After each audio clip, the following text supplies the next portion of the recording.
C'est parti pour 28 ou 31 km jusqu'à San Pedro de Rosados ou Morille. Alors pourquoi 31 km? Parce que à Morille, il y a plus de place dans les albergues.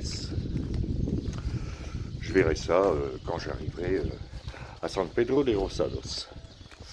Aujourd'hui, le temps est gris, il y a du vent et il fait froid. Donc je vais commencer par marcher quelques kilomètres pour me réveiller.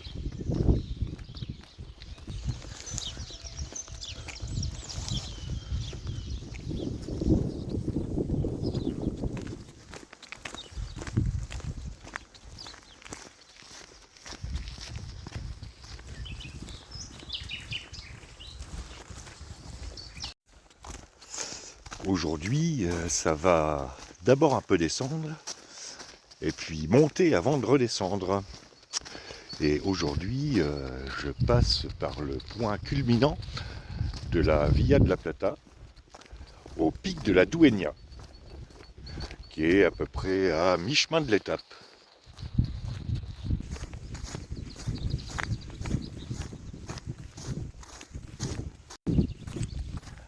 Amiliarium d'Emiliari. Normalement, ça doit être ça.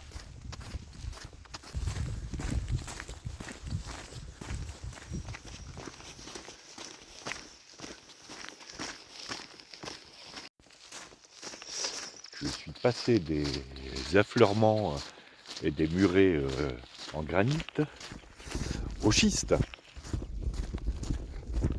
Ce qui n'est d'ailleurs pas sans conséquence sur la nature des sols, dans la mesure où le processus de pédogénèse dépend de plusieurs facteurs, dont la nature du substrat rocheux. Et bien entendu, l'action de l'homme. Et là, il n'y a pas de culture intensive, les sols n'ont pas été épuisés trop vite.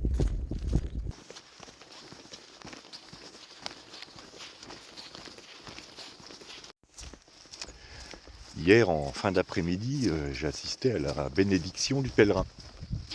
Ça fait partie des petits rituels du chemin.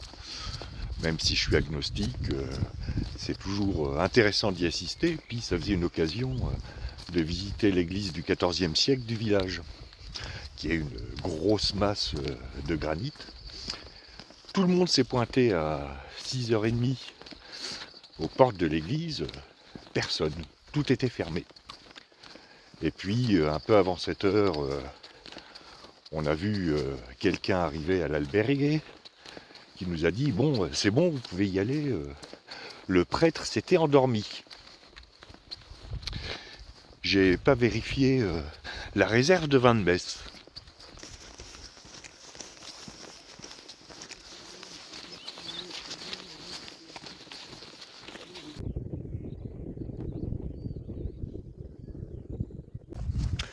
Elles sont grosses leurs poules.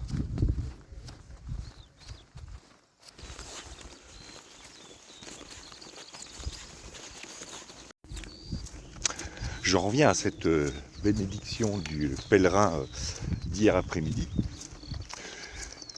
Une fois que tout le monde s'était installé, on devait être une douzaine, je m'attendais à une cérémonie très stricte. Après tout, vu ce qui s'est passé à la Semana Santa, où il y avait des processions religieuses partout retransmises en direct à la télé, je m'étais dit, ça va être comme ça à la messe.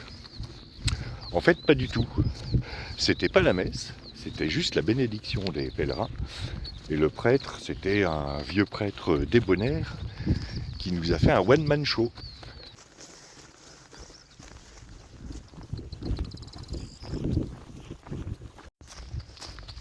Mais avant de vous en dire plus sur ce one-man show, un petit flashback sur l'intérieur de l'église. Image prise hier. J'ai failli l'oublier ce flashback, dis donc.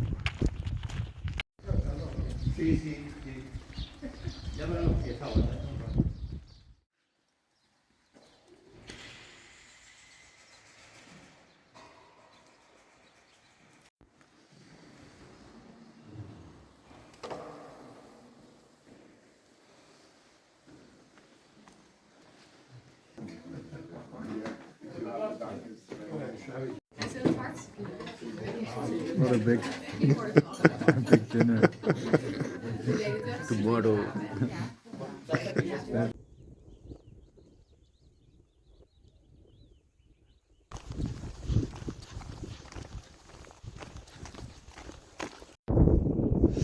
Alors ici, juste à droite de la pierre miliaire, on distingue l'emplacement de la voie romaine.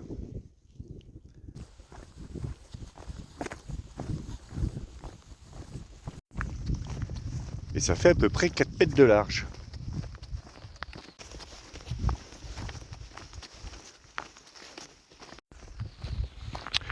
Voilà, c'était la minute romaine de cette étape. Maintenant, on passe à la minute bénédiction des pèlerins. Si je commence à imbriquer les minutes les unes dans les autres, déjà que c'est pas clair.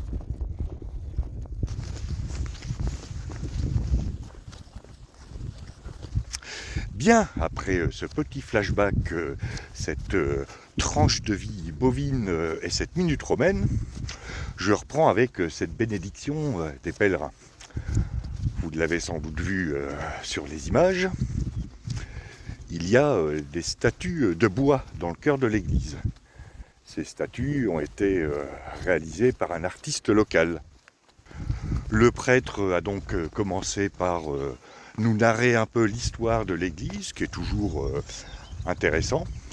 Et ensuite, il nous a raconté comment étaient faites ces statues de bois, et surtout toutes les péripéties qu'il a connues en les transportant à gauche et à droite. Et là, c'était marrant.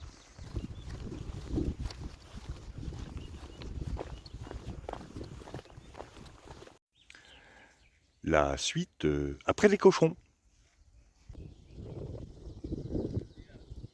Il y en a un qui est en train d'excaver une voie romaine. Ouais, et puis toi, c'est pas la peine, j'ai rien à manger.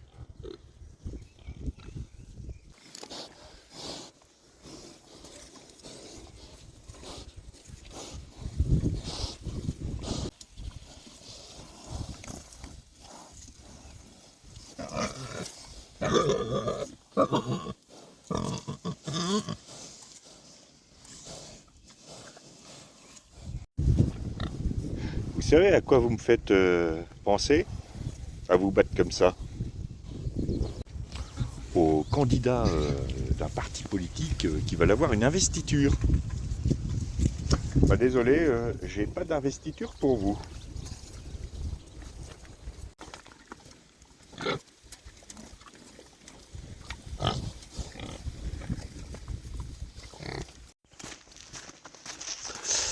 Voilà, c'était la minute cochon de cette étape.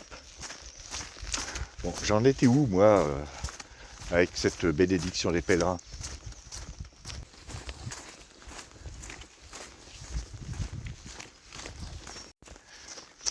Ah oui, les anecdotes.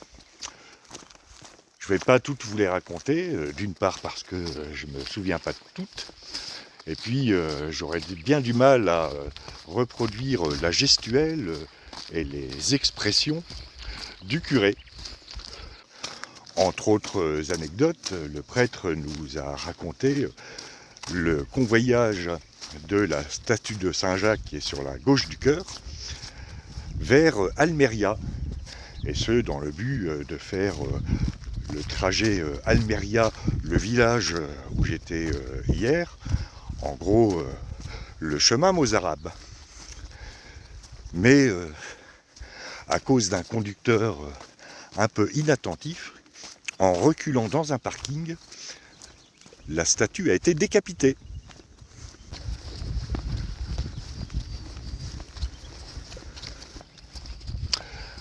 Hasard du Nouveau Testament, Saint Jacques, lui, a été décapité par les Romains. Ah, ils auraient voulu faire exprès, qu'ils n'auraient pas réussi.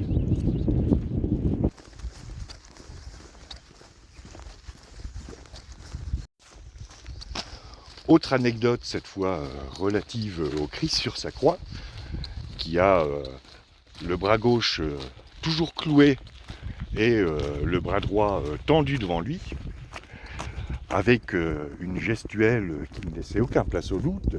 Le prêtre nous a expliqué que le bras droit était plus court que le bras gauche, mais c'est pas parce que le Christ était juste suspendu par un bras, c'est juste parce que c'est pas le même artiste qui a fait le Christ et le bras droit. Bon, je vais mettre la cape de pluie.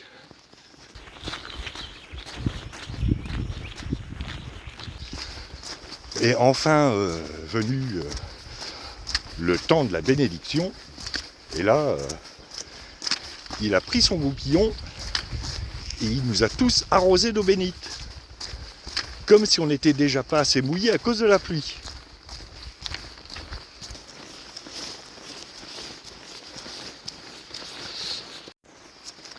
Une fois qu'il nous eut bien trempés, il nous a dit bon, ceux qui veulent rester pour la messe le peuvent, sinon les autres, l'alberguer va bientôt servir le repas. Il y en a 2 qui sont restés. Oui, parce que les nourritures spirituelles, c'est bien, mais bon, l'estomac, ça a son importance aussi.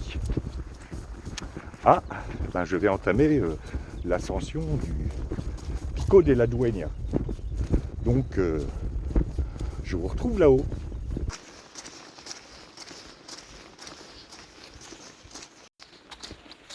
C'est quand même bien boueux.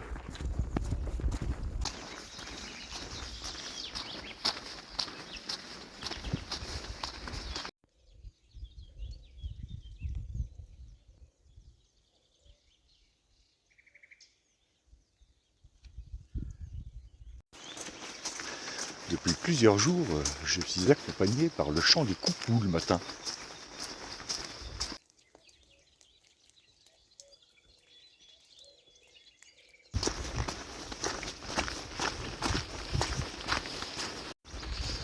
Ça redescend un peu, mais je ne suis toujours pas arrivé au point culminant, qui doit être à quelques kilomètres devant moi.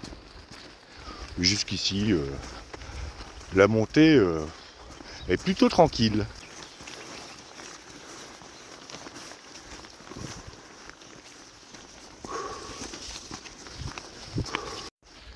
Cette montée-là est moins tranquille. Et avec la cape de pluie, c'est bien, mais c'est pas respirant du tout.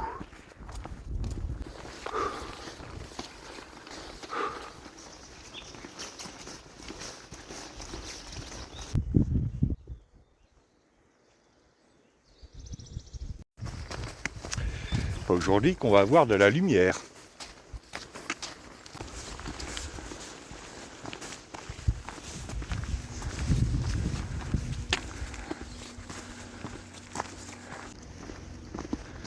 Des fois, j'ai l'impression d'entendre un bruit de moteur, comme si on essayait de démarrer l'éolienne. C'est vous qui êtes censé fournir de l'énergie.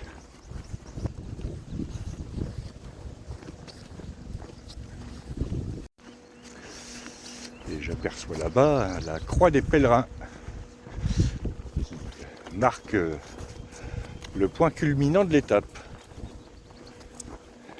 Je vais en profiter pour faire une pause banane et céréales aussi, parce que Pas de second petit déjeuner.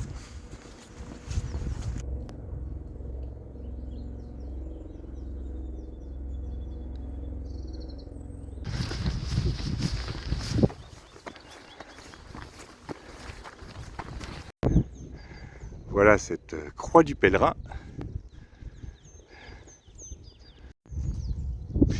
qui a été clôturée par Iberdrola, l'exploitant des éoliennes. Comme si on allait les abattre, vos éoliennes. Là, c'est là d'où je viens. Et on voit bien les DSA. Ces prairies arborées. Bon, j'en profitais pour faire une petite pause, accompagné du chant des oiseaux et des bruits de transmission des éoliennes, qui tournent quasiment pas.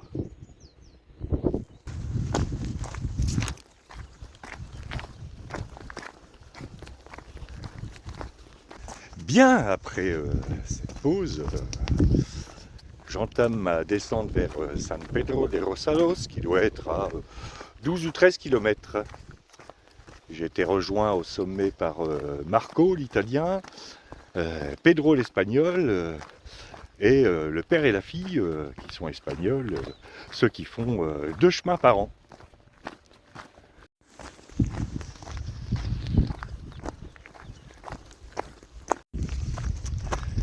Et paraît-il que un peu plus bas sur la droite, c'est là que, avec un peu de chance, je vais voir des toros bravos, les taureaux de corrida.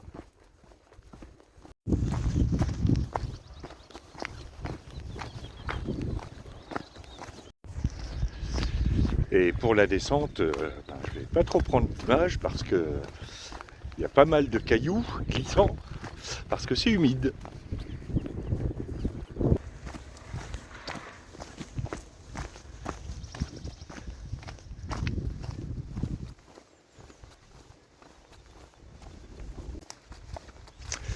Toujours pas de tauros bravos.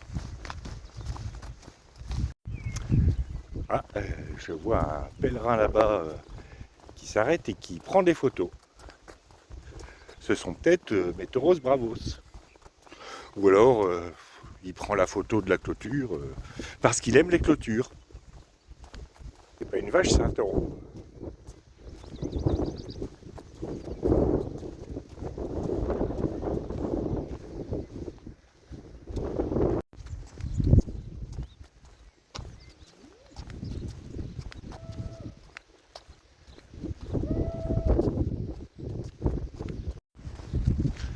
Elle est petite, la clôture.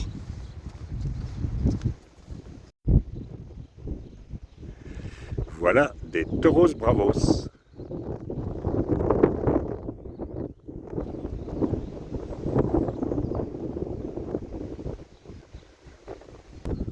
Ou des taureaux de corrida, qui, comme vous l'avez vu, ne sont pas tous noirs.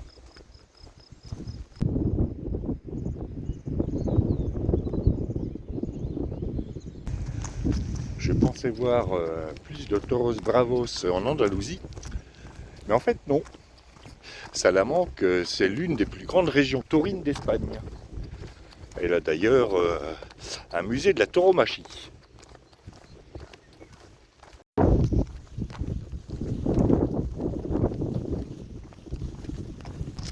C'est marrant, j'ai pas trop d'inspiration aujourd'hui. Il va bien falloir que j'aborde quand même la première guerre des Goths.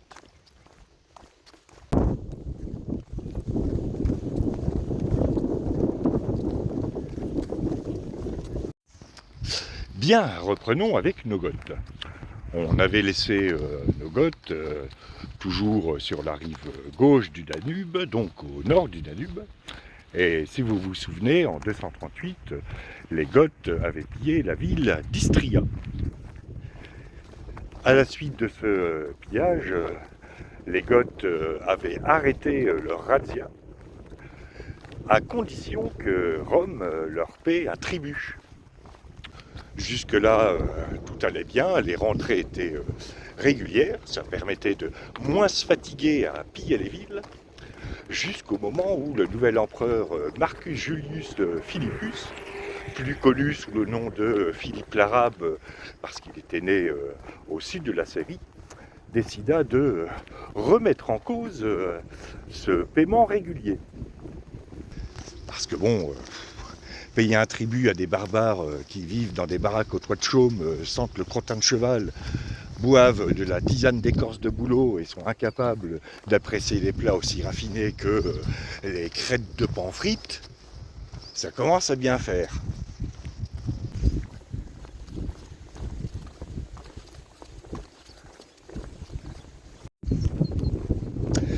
Et il décide d'arrêter de payer, carrément.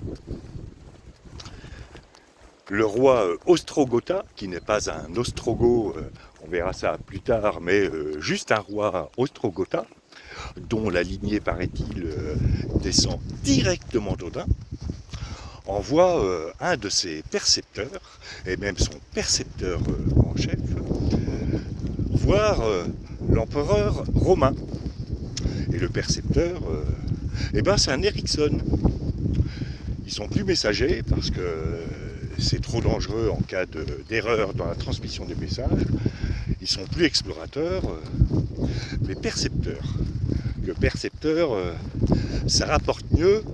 Et puis, en cas de redressement fiscal, on est intéressé sur le montant du redressement.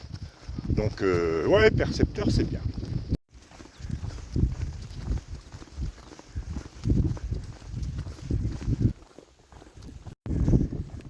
Ericsson arrive donc chez Philippe l'Arabe et lui dit César, il faudrait peut-être payer le premier tiers provisionnel. Philippe l'Arabe toise Ericsson en lui disant je ne contracte pas.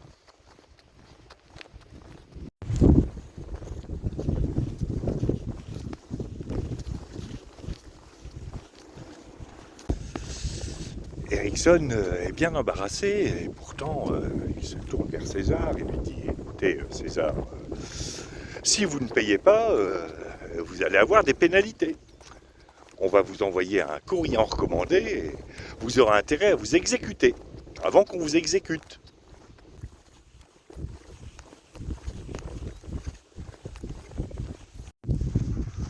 L'empereur campe sur ses positions et renvoie Ericsson à son campement. Il réunit ensuite ses partisans en leur expliquant la situation. L'un d'entre eux lui dit « Écoute César, les Goths sont de plus en plus puissants, un petit paiement de tribut, c'est pas grand-chose, non? Plutôt que de se faire défoncer. » Et Philippe l'Arabe se dresse de toute sa hauteur, comme Macron à l'Assemblée nationale pour l'affaire Benalla, et crie bien fort qu'ils viennent me chercher.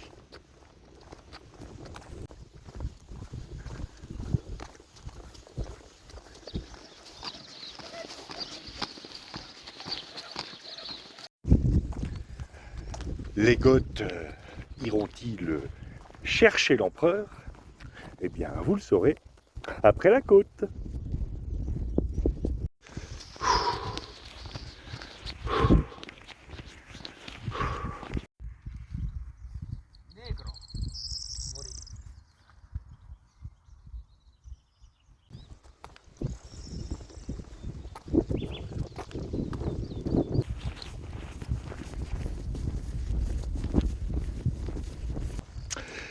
Bien, après cette côte suivie d'une pause banane où j'ai été rejoint par Gabriel, Pedro et Marco, il est temps de continuer avec nos Goths. Face aux défis lancés par l'empereur, les Goths doivent apporter une réponse. Si les Goths avaient vécu à notre époque, ils se seraient contentés de se faire un brushing, de mettre leur plus belle tunique et d'aller sur les plateaux télé.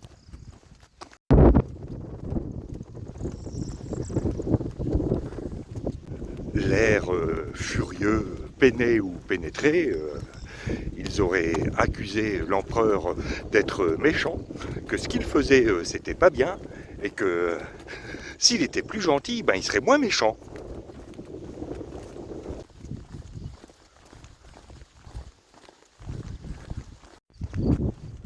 Elle est longue cette ligne droite, hein. Bref, une fois cette saine colère exprimée devant les téléspectateurs et l'essentiel ayant été préservé, il serait retourné à la taverne du Sénat, manger des crêpes de pan frites et boire du vin aromatisé avec les partisans de l'empereur. Ah ben, elle m'aura donné du mal celle-là.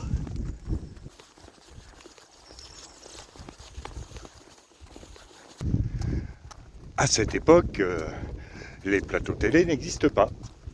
Par conséquent, les Goths prennent au plus simple, d'autant plus que les Romains les traitent de barbares. On va quand même pas décevoir les Romains.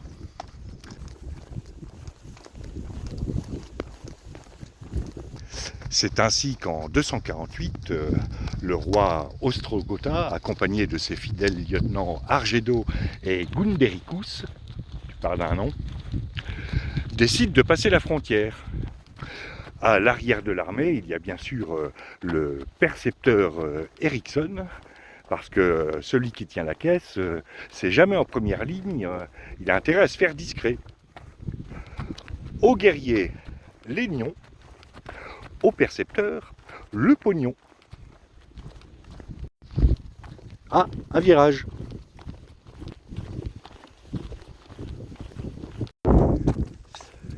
Et là-bas, c'est San Pedro de Rosados. Où je ne m'arrêterai pas puisque je continue jusqu'à Morillé.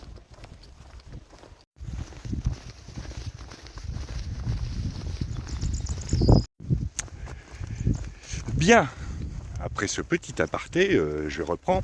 En 248, les Goths franchissent les frontières de l'Empire romain. Ils mettront à sac la ville de Marcianopolis, située en Thrace, au niveau de l'actuelle Bulgarie. De 248 à 249, ils tracent un peu partout en Thrace, avant de revenir dans leur foyer. Celle-là, elle était facile.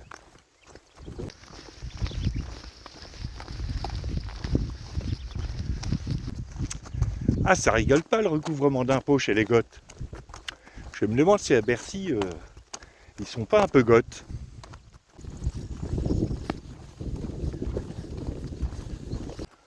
En 250, ce sont les Carpes qui, sans dire un mot, envahiront la Dacie, qui est située à l'emplacement de l'actuelle Roumanie.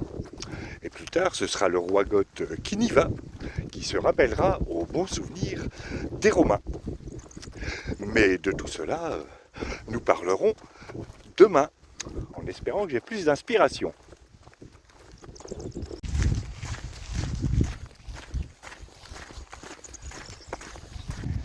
J'ai enfin retrouvé un chemin, pas boueux en plus, pour les 3 ou 4 derniers kilomètres. Il me semble apercevoir là-bas Morillé.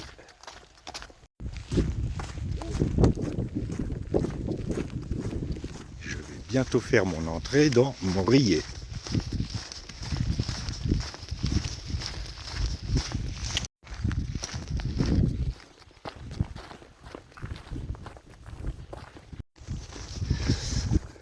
Voilà, j'entre dans Morillé. Il ne me reste plus qu'à trouver l'alberguer.